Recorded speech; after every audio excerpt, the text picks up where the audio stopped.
Hello, मैं हूं वरुण ग्रोवर और आप देख रहे हैं बॉलीवुड हंगामा।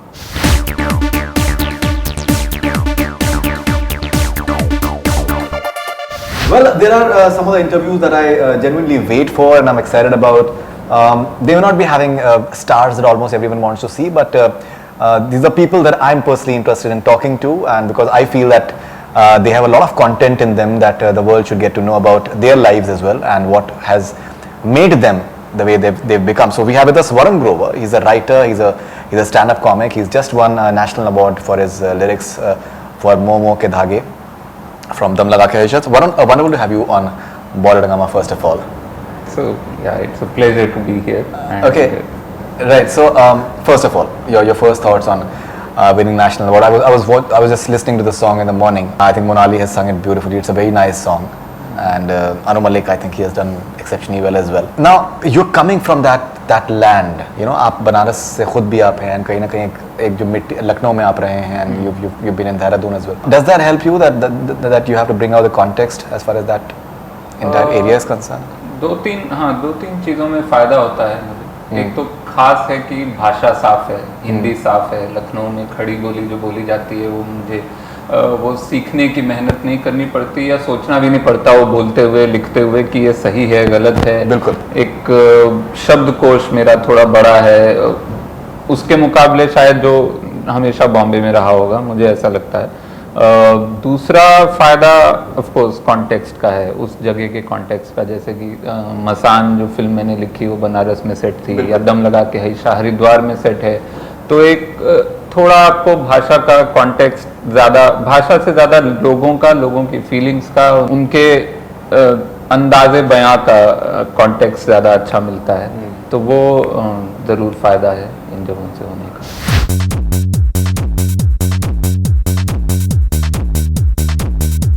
Winning a national award, does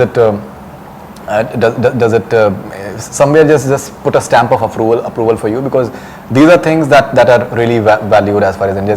There is a question mark on this year's national award. A lot of people are talking about it, but still, national awards are definitely far more credible than any award shows that we have.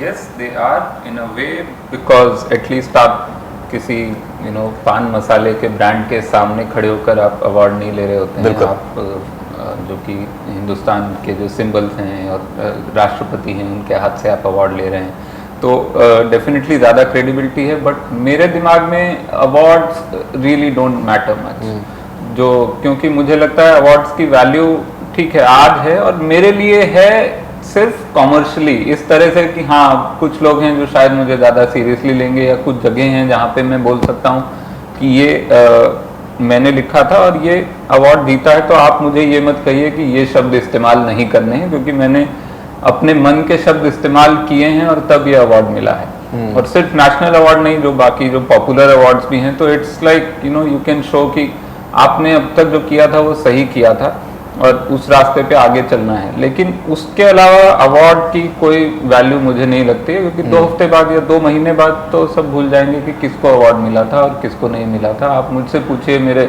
जो पसंदीदा 10 हिंदी गाने हैं पिछले 50 साल में, उसमें आप साहिर साहब के गाने ले लें, उसमें आप शैलेंद्र साहब के गाने ले लें, उनमें वो किसी को नहीं पता होगा कि उसको कौन सा अवार्ड मिला था या नहीं मिला था। अवार्ड तो वही है कि वो गाने आज तक याद हैं। वो ultimately the song should work, ultimately the song has a life. Awards don't matter in that life. उसकी ज़िंदगी बढ़ाने में, उसकी इम्पोर्टेंस बढ़ाने में अवार्ड कहीं कुछ नहीं करता है। मेरी इम्पोर्टेंस बढ़ जाती है कुछ सर्कल्स में, जिसका मैं शायद फ़ायदा उठा सकता हूँ, भले वो कॉमर्शियली हो, भले ही as a power of an artist हो, लेकिन उसके बियॉन्ड गाने के लिए वो कुछ नहीं है। तो मेरे लिए भी फिर वो ठीक है। Fabulous. In fact I think that was one of the reasons कि मैं इनफैक्ट आपसे बात करना चाहता था, बिकॉज मैंने जैसे आपसे बताया कि इंडिया टुडे कॉन्क्लेव में मैंने आपका जो स्टैंड अप एक्ट आपने जो किया था, तो कहीं ना कहीं जो एक हिम्मत आपने जिस तरीके से आपने दिखाई है कि दैट चाहे वो प्रो इस्टेब्लिशमेंट हो चाहे वो एंटी इस्टेब्लिशमेंट हो, आप अपनी बात आपने कहने में आप बिलीव करते हैं। प्राइमरली आपने जिस तरीके से एंटी इस्टेब्लिशमेंट सर्टन चीज़ें आपने जिस तरीके से बेबाकी से कही, ह्यूमरस तरीके से कही, वो मुझे बहुत ही दिलचस्प लगी थी। एंड यहाँ पर भी आप जो बात कह रहे हैं आई थिंक बहुत ही रिस्पेक्टेबल चीज़ है, बिकॉज हमारे वहाँ इंडस्ट्री में दिखावा और खोखलेबाजी बहुत ज़्यादा होती है अवार्ड को लेकर। तो मतलब जिसको कहते हैं कि दैट एवरीवन नोज कि अवार्ड कैसे बढ़ते हैं पॉपुलर शोज़ में, लेकिन we see that's wonderful actually.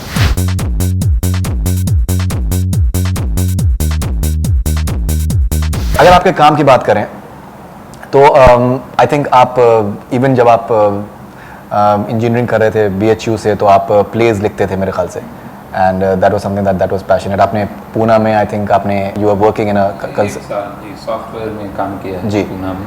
जी, तो कैसी जर्नी आपकी रही है? अनुराग कश्यप के साथ में आप पैशन फॉर सिनेमा से आप जुड़े हो, उसके बाद फिर आपने उनकी लिरिक्स भी लिखी, आपने गैंग्स ऑफ वासेपुर की, जैसे आपने कहा आई थिंक वोमनिया जो गाना है वो याद रखा जाएगा, because the way you have described women I think it's beautiful, at the same time there is a tinge of humour in that as well. कैसे आप इस जर्नी को देखते हैं? जर्नी मेरे लिए तो हर दिन एक ब्लेसिंग है। मैं जितना भी मतलब जहाँ भी पहुँचा हूँ, इससे पहले जब मैं टीवी लिख रहा था तब भी मेरे लिए वो बहुत ज़्यादा था जितना मैं चाहता था। मैं चाहता था कि मैं बस सॉफ्टवेयर की नौकरी ना करूं और कोई ऐसी नौकरी करूं जिसमें लिखने का काम हो। अगर मुझे ज़िंदगी भर एप्लीकेशन, बच्चों के स्कूल के एप्लीकेशन लिखने के पैसे मिलते, मैं शायद वो नौकरी भी कर रहा होता। अगर ऐसी कोई नौकरी होती जिसमें कि आप सिर्फ एप्लीकेशन लिखें और आपको एक एप्लीकेशन का कोई 100 रुपया दे दे, मैं दिन में 20 एप्लीकेशन लिख के अपना घर चला लेता, मुझे उसमें खुशी होती। तो राइटिंग का काम मेरे लिए बहुत ज़्यादा ज़रूरी था। वो वैसा था कि मैं नहीं लिखूंगा तो मैं पागल हो जाऊंगा। क्या बात है। तो वहाँ उसके बाद ठीक है, अगर मेरी राइटिंग कुछ लोग पढ़ रहे हैं तो वो बहुत बड़ी ब्लेसिंग है, वो कुछ से ज़्यादा तक पहुँच रही है, वो बहुत बड़ी। हिंदी सिनेमा से ज़्यादा रीच किसी चीज़ का नहीं है। किताबों का, कुछ किताबों का अभी भी है, तो किताबें भी एक जरिया है जहाँ पे मैं लिख सकता हूँ, लेकिन ये सब मैंने सोचा नहीं था मेरे दिमाग में। क्योंकि आप जिस शहर से, जहाँ से मैं हूँ लखनऊ से, वहाँ पे आप सोच नहीं सकते कि आप राइटर बन के पूरी ज़िंदगी बिता सकते हैं, आप जर्नलिस्ट बन के बिता सकते हैं। वो एक थोड़ा सा दिमाग में था कि शायद ना मैं इंजीनियरिंग के बाद कोशिश करूंगा, एक जर्नलिज्म का कोर्स कर लूं और पत्रकार बन जाऊं। बिल्कुल। तो वो एक फिर भी दिमाग में था। ये वाला लीप जो मैंने पता नहीं एक मूड में ले लिया कि अच्छा जॉब छोड़ के मैं यहाँ आ गया, और उसके बाद वो काम मिल गया और काम चल पड़ा, वो मेरे लिए हर दिन एक चमत्कार है।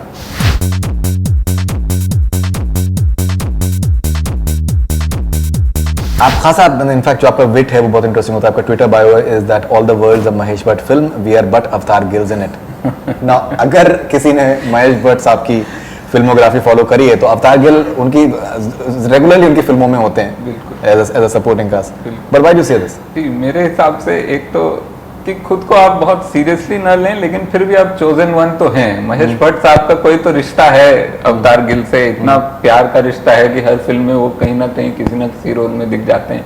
लेकिन हाँ, आप मुख्य किरदार नहीं हैं। ये जो दुनिया का नाटक चल रहा है, अगर ये महेश भट्ट की फिल्म है तो आप इसके मुख्य किरदार नहीं है, लेकिन आप जरूरी किरदार हैं।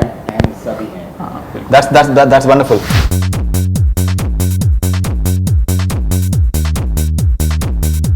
Honestly, in the sense, आपका विट बहुत दिलचस्प है, and some of the things जो हैं बेसाख्ता तौर पे उस पर हंसी भी आती है। इनफैक्ट आपका मैं एक इंटरव्यू पढ़ा था कि दैट आपको मेन स्ट्रीम फिल्में जो 1990s की हैं उनसे आप बहुत प्रभावित रहे हैं, और हम आपके हैं कौन से आपको बहुत अच्छी लगी थी। और फिर आपने कहीं पे ये कहा है that I watched Renuka Shahane die in the film on Friday, I waited with bated breath until Sunday morning to catch her on Surabhi, the cultural magazine show on Doordarshan which she hosted then.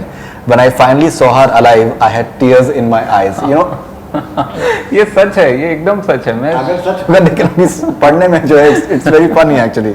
मैं शुक्रवार को देख के आया था film, और मुझे सच में बहुत डिप्रेशन हो गया था, क्योंकि पिछले रविवार तक वो जिंदा थी, अच्छी थी, हंस खेल रही थी सुरभि में, और शुक्रवार को वो गुजर गई वो फिल्म में, और इतना रियल लगा मुझे। और फिर मैं संडे तक, और वो इतना रियल लगा कि मुझे लगा अब इस संडे वो सुरभि में नहीं आएंगी, और वो आ गई। जब वो सिद्धार्थ काक के साथ वो बैठी थी, मैं सच में, मेरे लिए वो बहुत मतलब ऐसा था कि जीसस वापस आ गए जैसा, मतलब ऐसा कुछ।